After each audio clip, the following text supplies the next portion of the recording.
Alright, welcome back to another video.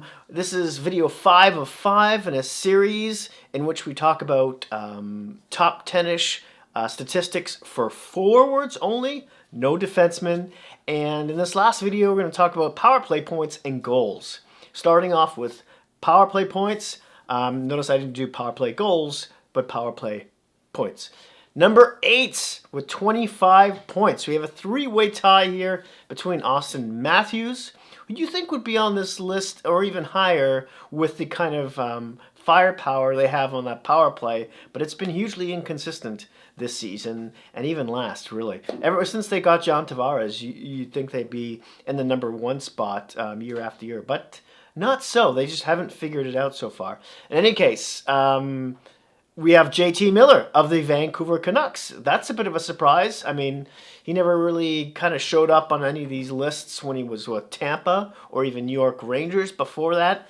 And now he's, on that top PP with the Canucks.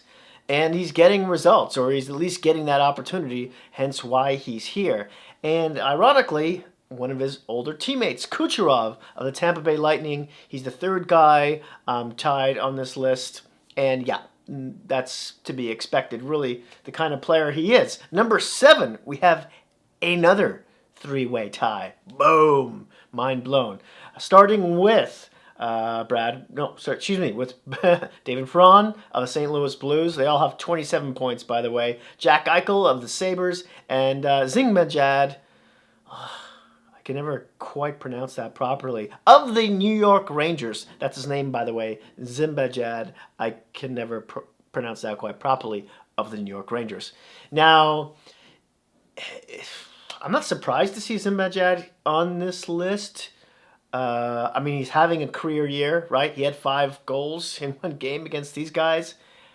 But he's getting that opportunity. What is he, like 26 right now? And he's tearing it up. My question is, can he keep this up for another few years? Because that's 27 points that he has of a total points in which he has. Is he on the point leader list? No, he's not. But he is on the goal leader list, which we'll get to later. Now, moving up one spot, let's talk about number 6 with 28 points. That's Brad Marchand of the Boston Bruins. Boston has been one of the top 3 power play teams for eons, it seems like right now, with Pasternak and Bergeron and Torrey Krug, amongst others. And then we have number 5, Huberdeau, with 29 points of the Florida Panthers, not Pampers. And he's having a career year as well. But Florida for the past, at least this last season and this one, have been pretty good on the power play. They were number 2 last year. Remember that. Number 4, we've got, with 31 points, we've got Nathan MacKinnon of the Colorado Avalanche.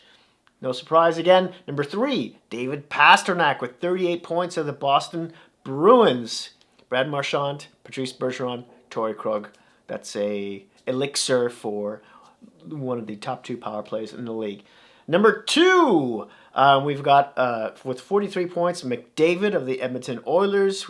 And then number 1, where he should be at the top of every single list, is Draisaitl with 44 points, also of the Oilers, them being the number 1 ranked power play team in the league. Yep. Let's move on to goals here. Starting at number 8, McDavid of the Oilers with 34. Now, would it seem weird if I said I expect him to be higher on this list with all the talent he has and all the highlight reels that we see, almost every game that the Oilers play? And I know he's been injured for a little bit this season. Was it 10 or 15 games here or there? But I will he ever be that kind of a player that will hit or even eclipse like 40 goals per season? We'll see. I mean, he's still kind of young, right? 24, 25-ish? Any case, number 7 with 35 goals, Nathan MacKinnon. This is a guy who I probably expect to be scoring a few more goals in the coming seasons as well. Number 6, Jack Eichel, 36 goals for the Buffalo Sabres. He's having another great year. The Sabres are not, even after another coaching change. and their second GM, and what's happening there? I mean, there is some good news here and there. I mean, I'd say give them another year, at least another year under the same coach. I think they'll improve, but I mean that team definitely needs depth, right? I mean, Olofsson definitely helped on the power play and on that top line, but having Skinner take a dive this year in points didn't help. Number 5, we have a two-way tie between Kyle Connor of the Winnipeg Jets and Sebastian Aho of the Carolina Hurricanes with 38 goals. Both these guys are just moving up each and every year. They just get better and better. Connor maybe being a little bit more surprised than Aho, but both these players are just so key to their teams this year. Number 4, Zimbabjad. Zimbabjad? Someone help me out with this one. 41 goals. Now, like I mentioned earlier, he got 5 goals in one game against the Capitals, which kind of propelled him into this spot. He was already having a career year, really. I mean, he's so far this year, he's had 75 points in 57 games. Unbelievable. Now, last year, to give you some context, he had 74 points in 82 games. And that wasn't even his breakout year, really. You could look at 2017-18, in which he had, wow, well, maybe that way, yeah. Well, he had 47 points that year in 72 games, but he did have 27 goals. So he's starting to show that goal potential right around there. But it's last season with the 74 points played in all 82 games, by the way, and this season with over 23, 24 less games and getting 1 point more than he did last year already is just pretty amazing. How long is this guy going to be able to do it for? I mean, he's 26 years old. 6'2", 208 pounds. Can he do this for the rest of his prime, which is probably, 27, 28, 29? We shall see. Number 4, with 43 goals, we have Draisaitl of the Edmonton Oilers. What's up with that, dude? Number 3 on a list? Psh, slacker. Number 2, we've got Austin Matthews of the Toronto Maple Leafs with 47 goals.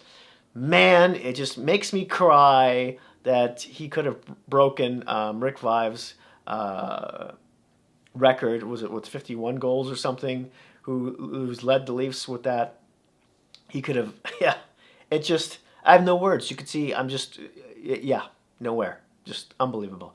But don't worry. The following seasons, I get a feeling he's going to get another opportunity. This kid looks like gold. Number 1, we have a two-way tie, of course, between Alex Ho-Hum, I'm always up in the top of this list, Ovechkin, and David Pastrnak, both of the Boston Bruins. Well, Ovechkin of the Capitals, Pastrnak of the Bruins, both with 48 goals. And remember, Pasternak's 23 years old. I've said this in previous videos because it surprises me every day. Do you know this is his 6th season in the league and he's 23 and he's got 48 goals now? Is this just a one-off, or is he going to be able to continue to score at this kind of pace? Do I have him up here on my computer just to yeah, I do. Right here. Where is he? There he is. Yeah. Okay, and it's, of course, that beautiful salary that Boston's paying him. And, yeah. Well, last year he had 81 points in 66 games. He was injured with his thumb. This year it's 95 points in 70 games. Unreal. This kid should be good for quite some time. There you have it. That's it. That's all. I'd love, as always, to hear some of your comments down in the section below about some of the players. About maybe there's some other stats you'd like to see me do. I think I'm going to do one on teams next, and then eventually I'll get to defensemen. I know the numbers when it comes to viewership on these videos, these stats videos aren't great, but hey, I love doing them anyway, so what the hell. Hit like if you like this video, smash that subscribe button if you haven't already, and yeah, just don't forget to hit that little bell button, notification bell, so you'll be notified when my next video comes out. And, it would really help the channel if you shared these videos as well. Thanks again, Stay safe out there, and I'll talk to you soon.